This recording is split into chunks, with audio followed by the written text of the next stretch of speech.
segmen bahasa dan kesusastraan. Jadi asal-usul bahasa Austronesia Purba, betul ya?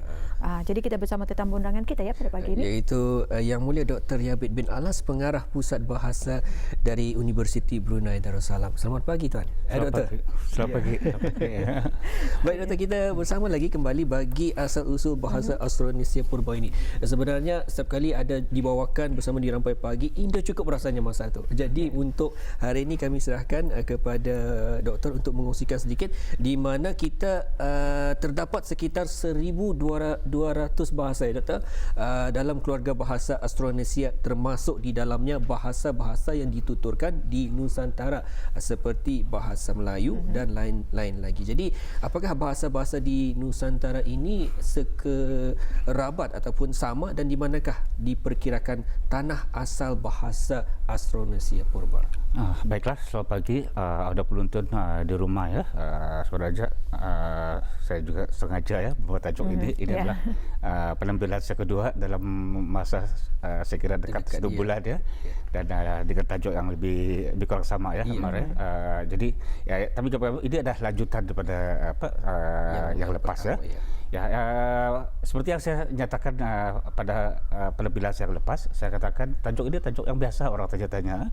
Selalu orang duduk di ramai ini adalah social distance ya. Tapi nanti lepas ini kalau orang kahwin selalu orang tanya bahasa itu dengan bahasa ini apa bezanya, mengapa sama, mengapa berbeza ya. Ini soal-soal yang selalu kita dengar. Baiklah, kita katakan sekitar 1,200 bahasa yang sama di bawah bahasa Austronesia ya. Seperti yang saya nyatakan bulan lepas ya, bahasa Austronesia itu maksudnya bahasa-bahasa yang dituturkan di sebelah selatan ya. So itu ada perkataan Malaysia, Kepulauan Melayu. Austro itu maksudnya selatan, Indonesia tu pulau, Kepulauan Selatan ya. Malaysia tu Kepulauan Melayu, Indonesia tu Kepulauan India. Itu maksudnya. Baiklah, ada 1,200 diperkirakan. Sebenarnya mungkin lebih banyak ya. Waktu saya belajar dulu ya, 20 tahun lepas ya, di Hawaii, profesor saya menyuruh mengkaji berapa banyak bahasa. Ini tahun 93 ya. Waktu itu kita dapat sekitar 600 ke 700 bahasa Austronesia. Waktu itu kan belum ada internet ya. Cari-cari dalam masa seminggu dapatlah lebih kurang tu. Nah, sekarang dalam masa 20 tahun ya, database tu meningkat, kita perkirakan sekitar 1,200. Ya, setiap kali ada bahasa baru orang publish ya, orang terbitkan, kita tambah data tu. Mungkin lebih banyak, bukan 1,200 ya.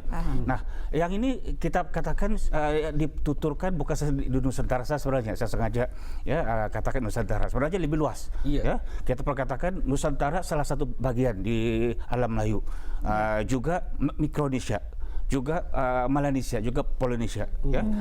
Polinesia itu sampai ke sebelah Pasifik ya, Hawaii, New Zealand apa tu ya, Mikronesia ada negara namanya Palau dan sebagainya. Melanesia tu Papua New Guinea dan sebagainya. Ini adalah bahasa-bahasa yang sekerabat dengan bahasa Austronesia, termasuk bahasa Melayu. Ini penyebarannya ya. Jadi penyebarannya agak luas, boleh dikatakan hampir separuh dunia ya, itu tadi. Jadi bahasa Melayu pun sebenarnya termasuk dalam kerabat bahasa ni. Bahasa Austronesia, bukan bahasa Melayu saja, bahasa dusun, bahasa tutung apa yang ada di negara Brunei ini semua bahasa Austronesia ya. Tulaklah bahasa-bahasa yang bukan native tu, bahasa Cina, bahasa India apa tu, itu lain ya. Tapi kalau ada orang Filipin datang, bahasa Tagalog, bahasa Bicol, bahasa Cebuano apa yang dari Filipin itu asal. Kalau ada orang Jawa, kalau ada orang Bugis, orang Batak yang di sini di negara mereka pun itu adalah asal. Jadi kalau di Nusantara nih, dari Filipina, Malaysia, seluruh Pulau Borneo, Pulau Jawa, Sumatera ya, ini adalah bahasa-bahasa yang sekerabat. Jadi memang luas ya penyebaran, dan juga memang banyak bahasanya. Bukan lagi 1,200, mungkin lebih sekarang ya. Ini kita perkirakan sekitar 10 tahun dulu. Database tu bertambah, mungkin lebih banyak. Jadi tadi menyebut dengan bahasa Melayu itu sekerabat. Okey. Jadi bagaimana pula kedudukan bahasa Melayu, di manakah daerah asal penuturan bahasa Melayu ini? Ini menarik soalan ini. Saya sengaja juga karena bulan lepas saya bercakap tentang bahasa Austronesia secara umum ya, di mana asal usulnya. Kita perkatakan bahasa Austronesia itu diperkirakan berasal dari Taiwan. Ya, ini bahasa Australia purba ya. Maksudnya sekitar 5.000-6.000 tahun dahulu. Kita boleh sukat ya. Bahasa ini kita boleh sukat berapa lama umurnya. Okay. Ya, dengan mengira berapa banyak persamaan, berapa banyak kepupusannya ya. Karena bahasa tuh setiap 1.000 tahun ya sekitar 20% ya kosakata asalnya itu akan hilang. Ya, 20%. Jadi kalau 2.000 tahun 40%. Kalau 3.000 tahun 60%, ya, 4.000 tahun 80%, 5.000 tahun kosong. Artinya kalau 5.000 tahun ke atas, ya bahasa E dan bahasa B itu mungkin jadi bahasa lain. Adalah persamaan tapi sedikit. Ya. Tapi kalau 1.000 tahun itu masih banyak. Tapi kalau 1.000 tahun ke bawah itu masih dialek. Ya, seperti itu kalau Kedayan, Melayu Brunei, Melayu yang ada di Kalimantan, ini masih boleh bercakap. Itu dialek. Ya. Tapi dusun dengan Melayu itu dah bahasa berbeza. Karena perbezaannya 80%. Ke bawah, artinya dah 1.000 tahun ke atas. Ya. Kalau 70% artinya itu dah agak lama terpisah. Ya. Ini cara kita menyukat bahasa ya. Jadi kita perkirakan bahasa Australia purba itu 5.000-6.000 tahun dahulu itu dari Taiwan. Jadi bahasa-bahasa itu turun ke selatan, boleh ke Filipina, dari Filipina terpecah-pecah ke mana-mana, ada masuk ke Pulau Borneo, ada ke sebelah ke sebelah timur ya. Sebelah timur itu maksudnya sampai ke Polynesia ya. Orang Hawaii, orang New Zealand apa. Sebenarnya kalau kita melihat kosakatanya ya agak berbeza, tapi kalau kita tahu perubahannya, kita akan terkejut ya. Katakan orang-orang Maori di New Zealand ya. Hari kebangsaan New Zealand dipanggil Hari Waitangi. Waitangi, Wai itu air. Bahasa purba untuk air itu WASIR ya. So itu jadi air AIR ya. Bahasa-bahasa Polynesia itu Y WAI. Karena mereka tak ada konsonan akhir kata Y. Tangi itu tangis. Karena tak ada konsonan akhir kata S itu digugurkan. Tangi, tangis. Y tangi, hari air mata. Ya, sama juga kalau kita pergi ke Hawaii, ya, ada penonton akan terkejut ya. Pergilah ke satu Pulau Maui namanya, Pulau Kuda Besar di Hawaii ya. Ada satu gunung namanya Haleakala. Ya, Haleakala. Kalau sekali imbas macam bunyi bahasa Hawaii ya. Hale itu ya, itu sama dengan perkataan Melayu balai. Ya, B jadi H. Ya, Y itu akhirnya jadi E. Jadi Hale ya. Di Fiji Vale ya. Hawaii Hale ya. Haleakala. Kala itu sebenarnya perkataan lama untuk matahari. Sekarang ini kita tukar matahari. Matahari itu terlalu direct, mata dengan hari. Dulu itu kita panggil kala. Ya, ada anak muda lah sekarang ni, okey, jago keluar ya. Ini untuk contoh saja. Orang punya cinta pergi ke pantai, keluar puisi-puisi ya di senja kala. Senja kala tu di matahari senja. Ya, di kala itu, di matahari itu. Ya, jadi artinya ya Haleakala itu house of the sun. Rumah matahari. Kan waktu kita kecil-kecil dulu, budak saya tak tahulah yang lain ya kalau melukis. Waktu saya kecil tu melukis ya, gambaran gunung tu mesti ada matahari. Mesti ada matahari, betul. Kadang dua gunung, satu gunung matahari besar kan. Betul. Tiap generasi memang ada. Nah ini kita bercakap tentang bahasa Austronesia berasal dari Taiwan. Jadi setiap bahasa tu dia turun ya, di mana-mana pun. Dia menetap di satu bahasa, di satu tempat, dia akan berkembang jadi beberapa. Ya, termasuk bahasa Melayu. Jadi bahasa Melayu dibawa dari Taiwan tadi ke Filipina dan sebagainya sampai ke Pulau Borneo. Dia belum lagi bentuk bahasa Melayu. Ya, diperkirakan sampai ke satu tempat di Pulau Borneo Barat ya, di sekitar Pontianak. Ya. Nah, Pontianak ini mengapa menarik Pontianak ya? Kita perkirakan ini adalah tanah asal Melayu dari sudut linguistik ya. Memang belum dikaji dari sudut DNA, dari sudut arkeologi dan sebagainya, tapi dari sudut linguistik kita yakin asal usul bahasa Melayu itu di sekitar Pontianak, kawasan Borneo Barat ya. Di sekitar satu daerah di Pontianak namanya Kendayan ya. Karena di sekitar Pontianak, saya pernah ke Pontianak ya, kita akan terkejut ya. Di Pontianak tuh ini daerah air. Ya, banyak sekali sungai-sungai ya, cabang-cabang, kita panggil rawa-rawa ya. semacam di Finland, ya, Rensfan tu, seperti kipas kan, kipas, sama di Pontianak. Nah ini memungkinkan orang tinggal lama di sana. Kalau dia tinggal lama di sana, ya, orang akan berkembang. Ya, orang akan berkembang, tinggal lama-lama dia akan jadi orang lain. Ya, kalau kita tengok di Sungai Brunei pun, kita akan rasa seronok ya.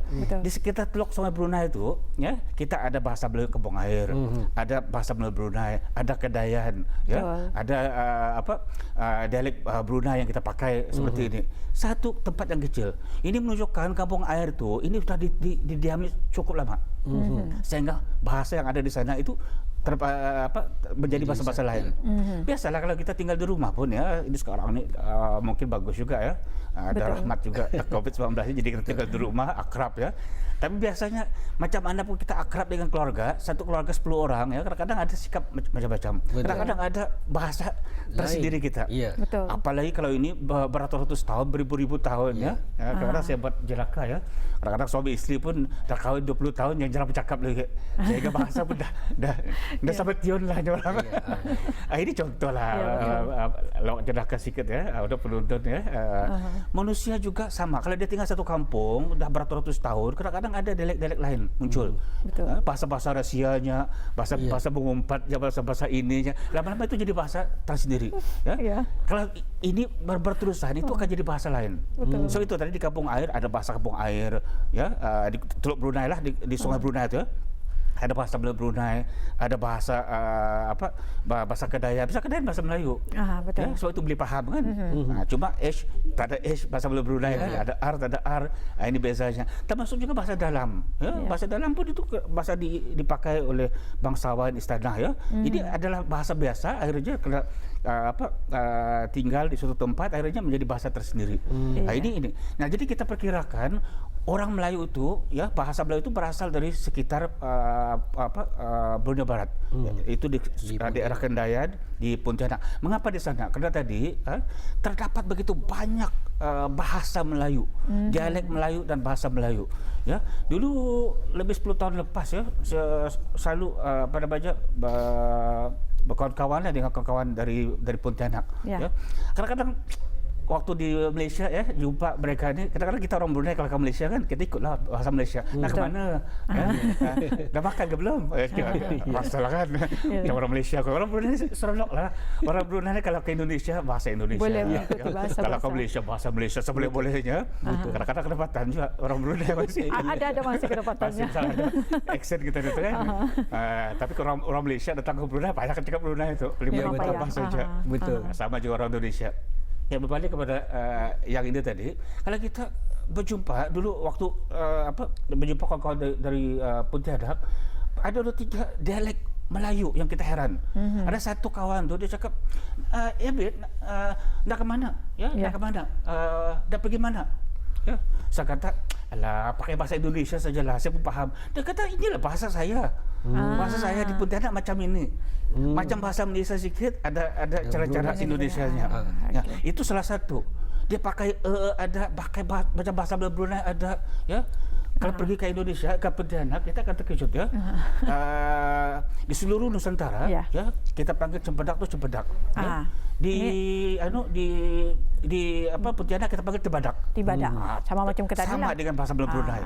Ya? Sayang sebenarnya bahasa yang kita ketahui hari ini, menurut bahasa dan sastra ini sangat menarik ya, Doktor ya. Tapi mungkin dia akan datang, kita akan sambung lagi. Dua sesi sudah, tapi belum lagi kita habis-habisnya. Tapi tak mengapa, insyaAllah kita akan menyambungnya. Apapun, terima kasih kami ucapkan kepada Yang Mulia Dr. Abid bin Alas, itu selaku pengarah Pusat Bahasa Universiti Brunei Darussalam dengan penjelasan mengenai dengan bahasa yang kita bawakan pada hari ini ya. Selamat pagi, Doktor.